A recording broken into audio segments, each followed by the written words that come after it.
Oke, assalamualaikum warahmatullahi wabarakatuh. Balik lagi bersama gua Galang di segmen Bedah Misteri.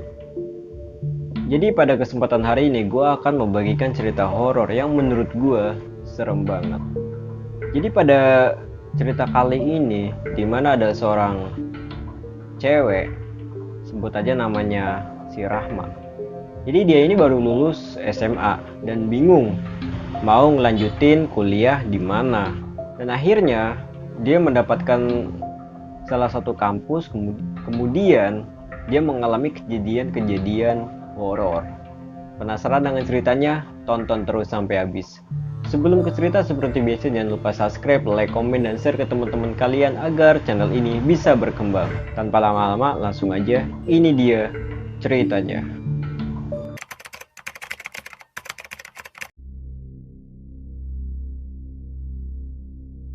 Pas itu Rahma itu baru lulus SMA. Sekitar 15 atau 16 tahun yang lalu, dia tuh punya rencana buat ngelanjutin pendidikan ke perguruan tinggi. Awalnya dia masih bingung mau ngelanjutin ke perguruan yang mana. Untungnya dia punya teman yang sekompleks sama dia, yang usianya itu lebih tua lah dari si Rahma itu. Nah, tetangganya itu udah berkuliah di salah satu universitas yang ada di Jakarta Selatan. Karena tetangganya itu lebih tahu terlebih dahulu tentang kuliah, jadi Rahma ini bisa nanyalah ke dia dan nyari info dari teman kompleknya itu. Temannya itu tentu aja mau ngebantu Rahma dan memberikan saran pada si Rahma. Setelah Rahma banyak nyari info dan nanya-nanya sama teman kompleknya itu, akhirnya dia udah nggak bingung lagi tuh buat ngambil jurusan apa. Jurusan yang Rahma tentuin ya sesuai sama minatnya, karena dia tuh nggak mau salah jurusan. Apalagi ya belajar 4 tahun itu bukan hal yang singkat lah.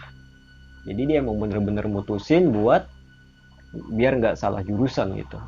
Nah, pada suatu hari teman tetangganya Rahma itu minta Rahma buat nemenin dia ke kampus. Entah temannya itu kesepian atau emang cuma ingin sekedar ditemani. Ya, akhirnya si Rahma ini temannya itu juga bilang juga ke Rahma kalau dia sekalian mau ngenalin Rahma ke kampusnya gitu. Ya udah akhirnya mereka sepakat dan berangkat. Ya udah dalam pikirnya itu juga Rahma bisa diuntungin karena dia bisa ngenal kampus dan lihat-lihat kampus yang mau dia masuki gitu. Kemudian Rahma sama temannya itu berangkat jam 11 siang. Sampainya di kampus, teman Rahma itu ngajak dia ngeliat-liat kampus. Nah, ini nih kampusnya. Lihat-lihat aja dulu, siapa tahu lu beneran tertarik. Akhirnya dia nggak sekedar cuma ngeliat-liat aja, Rahma juga dijelasin tuh bagian-bagian kampus, biar dia tuh nggak bingung kalau dia pergi sendiri ke kampus itu. Mulai dari gedung-gedung kampus, perpustakaan, lab kampus, dan lain-lain. Oh iya, lu mau ke kantin nggak? Yuk kita ke kantin. Akhirnya Rahma sama temennya ini menuju ke kantin. Setelah di kantin kampus, tampak ada 4 meja yang berisi beberapa mahasiswa, bahkan juga ada dosen di sana. Jadi pada jam waktu siang di kantin itu memang agak rame, tapi tidak dengan Rahma yang ngerasakan pada saat di sana. Apa yang dia lihat berbeda sama kesan yang dia dapat. Jadi mata Rahma itu memperhatiin tuh setiap sudut kantin. Lirik kanan, lirik kiri. Dia ngerasain tuh kayak seakan-akan tuh kantin itu sepi. Padahal jelas-jelas banget kalau kantin itu tuh rame dari mahasiswa dan juga ada dosen juga di situ. Karena kesannya sepi, ya udah dia ngerasa gelisah sendiri. BTW, gue mau masuk kelas dulu ya. Ntar habis kelas gue temenin lu lagi deh. Nah, kalau lu mau daftar di situ tuh. Rahma yang dikasih tahu temennya itu tempat pendaftaran ngerasa perlu ditemani lah supaya dia bisa ngerti. Temenin gue kesana dong, biar gue kalau daftar sama orang tua bisa sendiri. Kalau udah tahu tempatnya kan enak. Udah akhirnya temennya itu nggak keberatan buat nganterin si Rahma. Akhirnya dia nemenin Rahma ke gedung depan tempat registrasi. Sekarang Rahma udah tahu tempat registrasi, yaitu ada di gedung berlantai 2. Lu mau nunggu di perpustakaan nggak? Enggak deh, gue kan belum jadi mahasiswa sini. Lagian, kayaknya yang bisa masuk perpustakaannya cuma anggota kampus ini deh. Tapi Rahma tetap aja ragu dan enggan masuk ke perpustakaan. Karena temennya itu nggak maksa, dia akhirnya nyerahin keputusannya ke Rahma. Jadi terserahlah Rahma mau kemana gitu, mau nunggu di mana. Ya udah deh, kan gue ada 2 kelas nih, siang sama sore. Nanti gue bakal keluar kelas siang. Lo SMS atau nelpon gue aja, ntar mau ketemuan di mana. Rahma mengiyakan dan akhirnya mereka tuh berpisah. Temen Rahma balik turun tangga menuju kelas, sedangkan Rahma itu mikir buat keliling kampus lagi. Sebelum lanjut jalan, Rahma ngerogoh tasnya buat ngambil headset sama handphonenya buat dengerin musik. Ya sembari benerin kabel headset yang ya kusut lah. Dia jalan di lantai 2 gedung itu. Antara fokus sama nggak fokus, dia malah kelewatan tangga buat turun. Dalam batinnya tuh dia bilang, Ya ampun, itu tangannya kelewatan. Biar aja kali ya, gue kan mau keliling kampus ini. Coba jalan lurus, kira-kira ruangan apa ya? karena niatnya memang cuma mau ngeliat-liat kampus, maka dia tuh penasaran dan lanjutin jalan sampai ke ujung lantai 2. Sembari berjalan, dia masih membagi perhatiannya tuh antara ke kabel dan lihat ke lokasi ruangan-ruangan itu. Nggak terasa dia udah ada di pojok lantai 2. Di sana ternyata ada beberapa ruangan yang tampak seperti lab komputer, karena di dalamnya itu banyak tersusun meja yang disekat-sekat dan ada juga beberapa komputer. Di sana ada suasana yang nggak biasa Rahma dapati saat dia ada di lantai 2 itu. Entah mengapa di sana tuh dia ngerasa koridor lantai 2 kayak redup dan remang-remang, padahal ada 2 lampu bohlam yang nyala. Rahma sempat lihat ke dalam lab komputer yang pintunya itu terbuka sedikit, ya seperempat lah. Nah, pas itu sekilas dia ngelihat seperti ada orang yang lagi duduk menghadap komputer dan mukanya ya nggak terlalu kelihatan dah, karena tertutup sama sekat meja. Ya pikir Rahma yang lihat itu dia ngira adalah seorang mahasiswa. Karena udah nggak ada jalan lagi di depan, Rahma pun balik badan menuju tangga buat turun lagi. Baru aja dia balik badan, sama setengah langkah kakinya, tiba-tiba dia ngerasa ada orang yang jalan lintas di belakangnya. Dia sadar tuh akan hal itu, dan juga kedengeran dari suara langkah kakinya. Sontak Rahma itu terkejut keheranan karena dia ngerasa tadi nggak ada siapa-siapa selain orang yang ada di lab komputer. Kemudian dia balik badan dan mastiin apakah ada orang lain di belakangnya. Pas dia noleh ke belakang, nggak ada siapapun di belakangnya, dan bahkan pintu lab yang tampak seperti pertama kali dia lihat itu cuma seperempat terbuka. Akhirnya ya udah, Rahma narik nafas dalam-dalam dan kembali ngelanjutin langkah menuju ke tangga. Headset yang belum terpasang ke telinganya mulai dipasang tuh sebelah.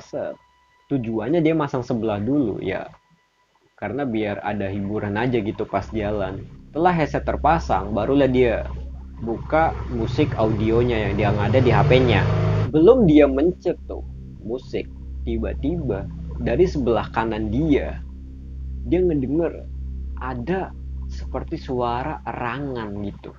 Nah pas itu juga Rahma nyadar kalau dia itu ngedenger. Bahkan dia juga tahu kalau suara itu bukan dari headsetnya, karena musiknya itu belum diputer sama dia. Langsung tuh bulu kuduknya mulai berdiri. Dia akhirnya langsung lari sekuat tenaga tuh ke arah tangga buat turun dari koridor lantai 2 gedung itu. Mulutnya tuh mau teriak, tapi nggak sempet karena saking takutnya. Akhirnya teman Rahma itu udah selesai kelas siang. Rahma sama temannya itu janjian buat ketemu di kantin, sekaligus buat makan siang lah. Rahma yang udah duluan nunggu temennya di kantin, akhirnya ketemulah tuh mereka berdua. BTW pacar gue tadi nemenin lu nggak? Nggak ada. Seketika itu teman Rahma itu langsung manggil pacarnya. Yang pacarnya itu adalah seorang anggota BEM. Tampak dari raut muka temennya itu, dia kesel sama pacarnya. Sayang, kan aku udah bilang, kamu tolong temenin Rahma. Kok malah nggak ditemenin sih? Tadi itu aku lihat Rahma sama temennya yang cewek. Jadi aku gak enak juga mau nimbrung. Enggak, gue dari tadi nunggu sendiri di sini. Mana ada temen sih? Lalu terjadilah tuh sedikit perdebatan antara Rahma sama pacar temennya. Berkali-kali Rahma tuh bilang kalau dia itu nggak ada temen. Tapi kata pacar temennya Rahma itu, dia ngeyakinin banget tuh kalau si Rahma itu tadi ditemenin sama cewek.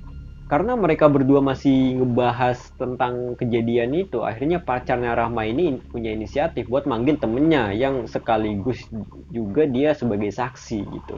Yang lihat Rahma pas nunggu di kantin. Boy, sini dulu.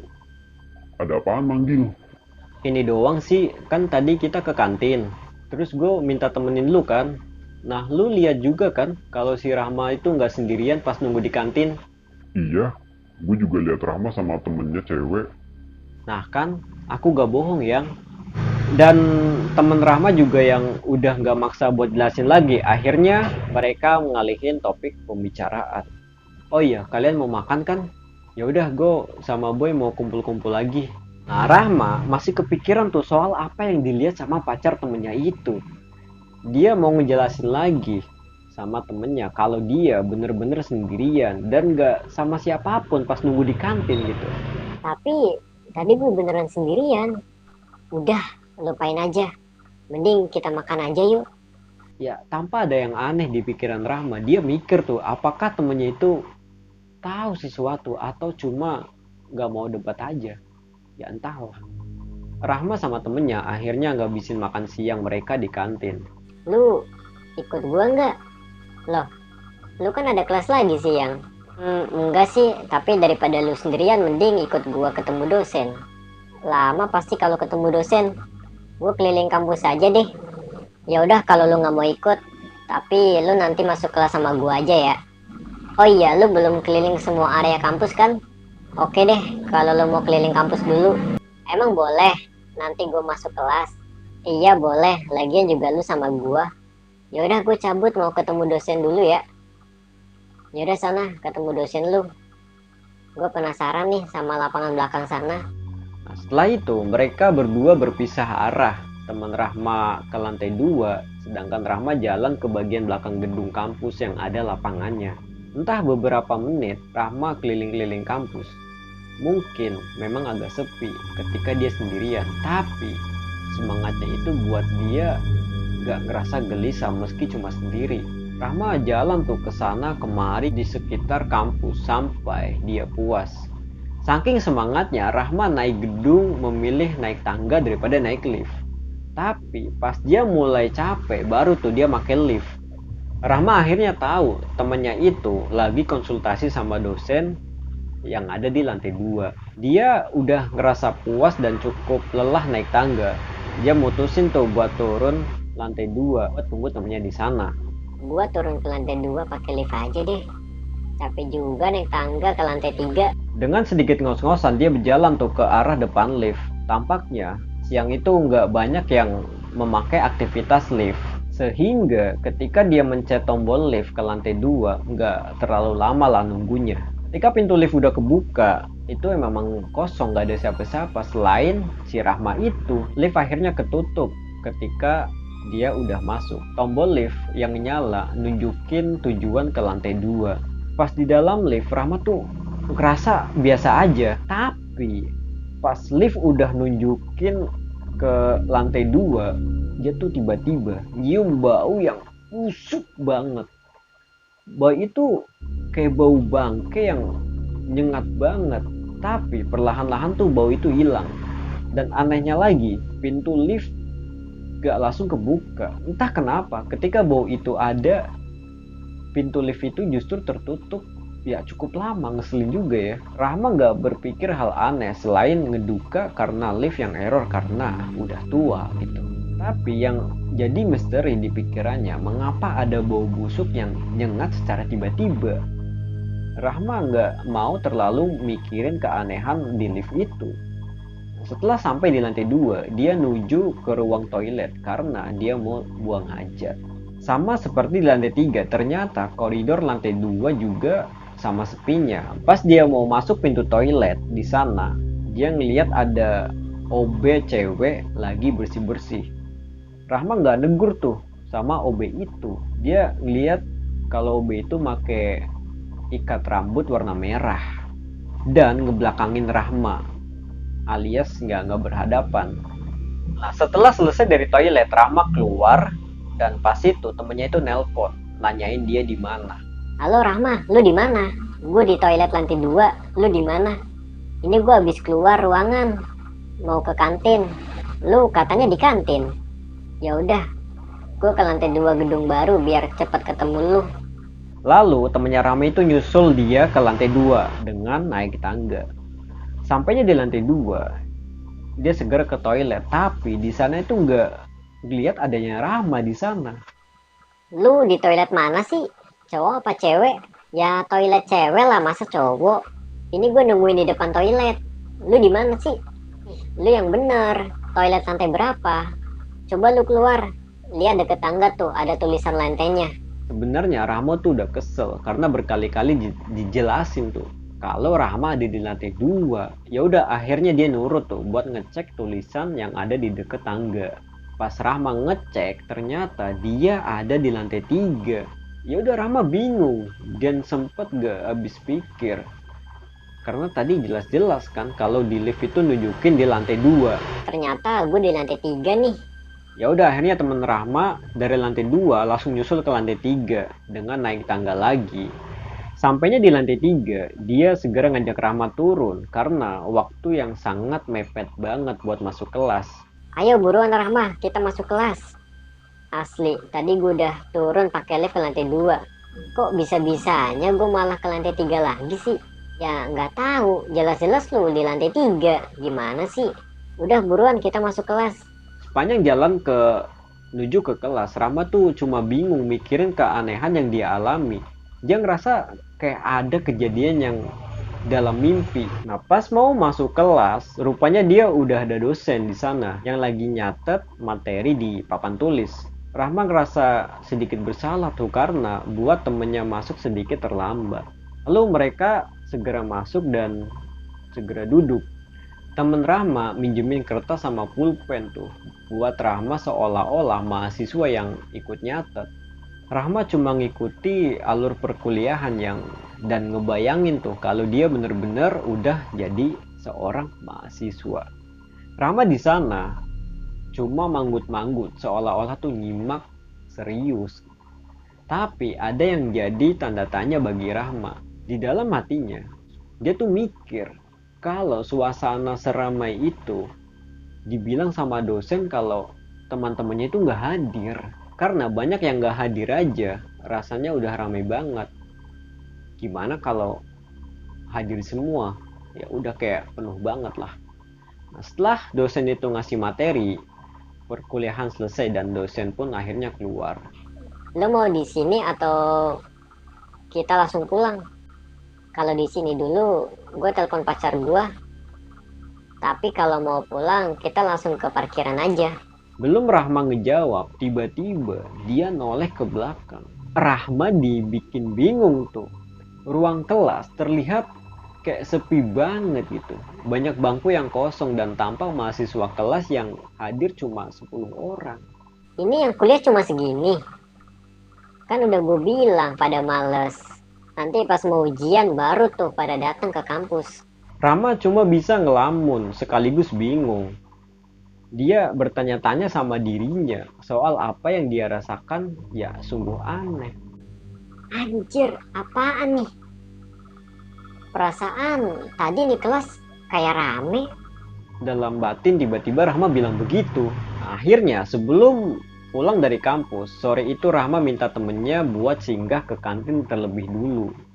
Di kantin Rahma nyempetin buat jajan, sedangkan temennya itu ngobrol sama pacarnya. Di sana Rahma mulai gak lupa sama kejadian aneh sekaligus horor di kelas tadi, karena dia sibuk sama makanannya dan sekilas juga merhatiin temennya yang lagi ngobrol sama pacarnya.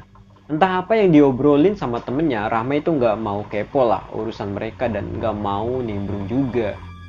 Oke, singkat cerita, akhirnya Rahma udah selesai jajan di kantin dan langsung menuju ke parkiran sendirian dan masuk ke mobil sambil nunggu temennya. Mobil temen Rahma itu terparkir di halaman berhadapan sama gedung baru yang tadi Rahma keliling tuh.